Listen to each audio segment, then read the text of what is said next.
warahmatullahi wabarakatuh. Pada video pembelajaran kali ini kita akan membahas tentang supring, mata kuliah struktur aljabar lanjutan. Perkenalkan, saya Dea Afrilia dengan NIM 2111280004.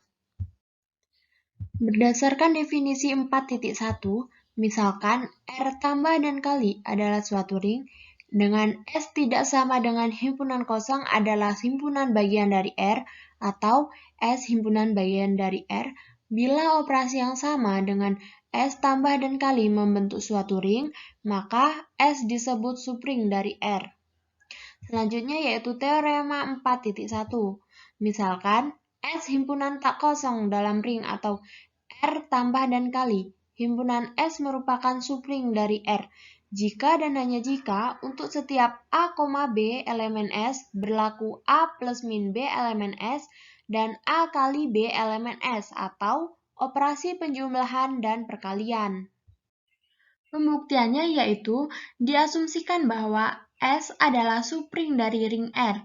Akibatnya, untuk sembarang A, B elemen S berlaku A elemen S dan B elemen S, maka A elemen S dan negatif B elemen S. Maka A ditambah negatif B elemen S, dan A elemen S, B elemen S, maka A dikali B elemen S. Selanjutnya, diasumsikan bahwa untuk setiap A dan B elemen S berlaku A negatif B elemen S dan A dikali B elemen S. Dengan menggunakan sifat-sifat ini diperoleh A elemen S dan A elemen S, maka 0 sama dengan A dikurang A elemen S, dan 0 elemen S dan A elemen S, maka negatif A sama dengan 0 dikurang A elemen S. Akibatnya, A elemen S dan B elemen S, maka A ditambah B elemen S, maka A ditambah negatif B elemen S, dan A dikurang B elemen S.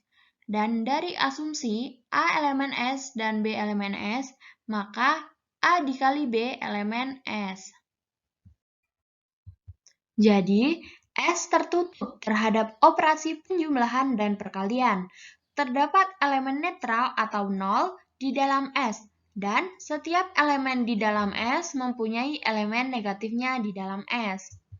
Selanjutnya, karena S merupakan subset dari R, setiap elemen dari S juga elemen dari R, maka di dalam S juga berlaku sifat komutatif dan asosiatif terhadap penjumlahan, dan di dalam S juga berlaku sifat asosiatif terhadap perkalian, serta berlaku sifat distributif kiri dan kanan. Ini berarti S terhadap operasi penjumlahan dan perkalian yang sama dengan operasi pada R merupakan ring. Berdasarkan definisi supring, S merupakan supring dari R.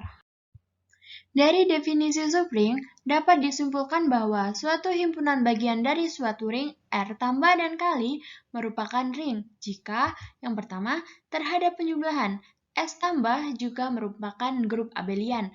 Yang kedua, terhadap perkalian, S juga bersifat tertutup dan asosiatif.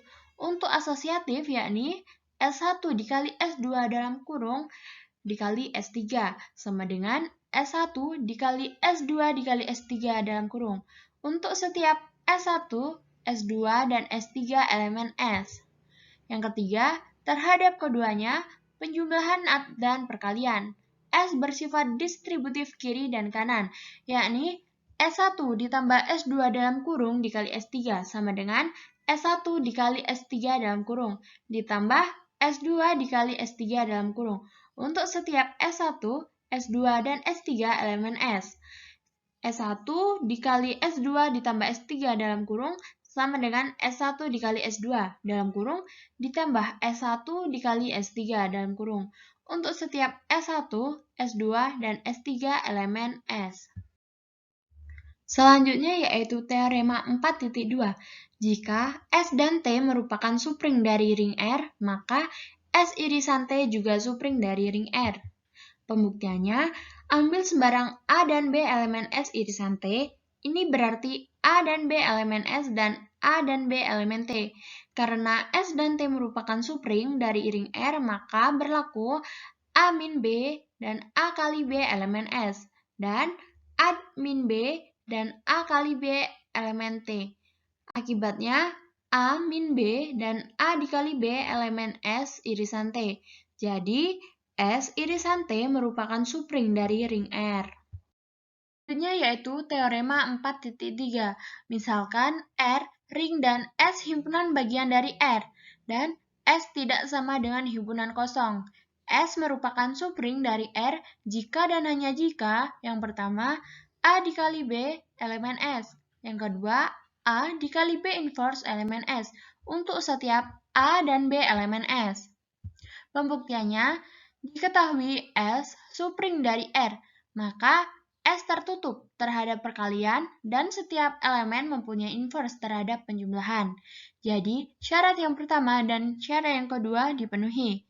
Lalu, diketahui syarat yang pertama dan kedua. Berdasarkan syarat yang kedua, S tambah merupakan subgrup. Karena R tambah grup komutatif, maka S tambah grup komutatif. Berdasarkan syarat yang pertama, operasi perkalian bersifat tertutup di S. Selanjutnya, sifat asosiatif operasi perkalian dan distributif operasi penjumlahan terhadap perkalian dipenuhi di S, karena S himpunan bagian dari R. Jadi, terbukti bahwa S subring dari R. Adapun syarat-syarat dari subring adalah yang pertama, himpunan bagian dari ring tersebut bukan himpunan kosong atau S tidak sama dengan himpunan kosong. Yang kedua, S tambah adalah merupakan suatu grup komutatif atau A ditambah negatif B elemen S. Yang ketiga, S kali adalah merupakan suatu semigrup atau A dikali B elemen S. Contohnya, selidiki apakah ring himpunan bilangan genap merupakan subring dari ring himpunan bilangan bulat. Penyelesaiannya, G adalah himpunan bilangan bulat genap, atau G sama dengan 2N di mana N elemen Z.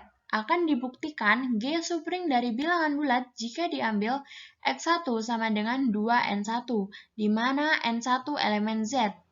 X2 sama dengan 2N2, di mana N2 elemen Z. Maka yang pertama, X1 dikurang X2 sama dengan 2N1 dikurang 2N2 sama dengan 2 dikali N1 dikurang N2 elemen G. Karena N1 dan N2 elemen Z, maka N1 dikurang N2 elemen Z.